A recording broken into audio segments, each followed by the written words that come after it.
Die oren waren blonder dan het koren op het veld. Misschien ben ik daarop verleefd geworden. Al waar ik wat verlegen toen, toch waar ik 10 en held. Ik weet nog waar ons leefden is geboren. Met dich heb ik door hand in hand gelopen door het gras. Zeg meidje, wetste nog dat stukje gras door langs de Maas.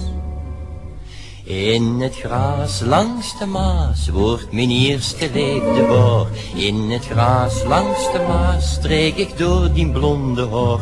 In het gras langs de Maas zag ik dat ik trouwen woel. In het gras langs de Maas schoof ik dich mijn eerste moel.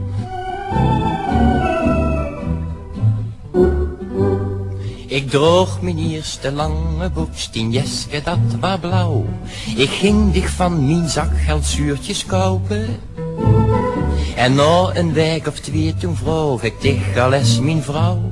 Toen wist de angstig van mij weggelopen.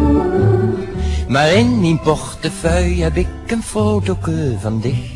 Wil ik aan Limburg denken, dan kijk ik naar die gezicht.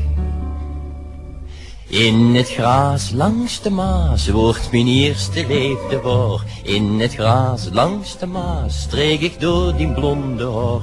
In het gras langs de Maas zag ik dat ik trouwen woel. In het gras langs de Maas schoof ik dich mijn eerste moel.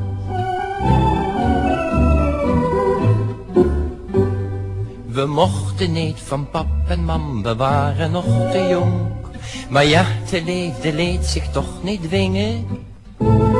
Als dich niet had gelachen wie ik nodig had gelonk, dan koos ik nou niet van ons leefde zingen.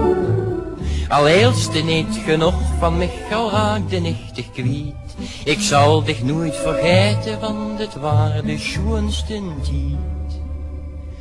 In het gras langs de Maas wordt mijn eerste leefde woor. In het gras langs de Maas streek ik door die blonde hoor.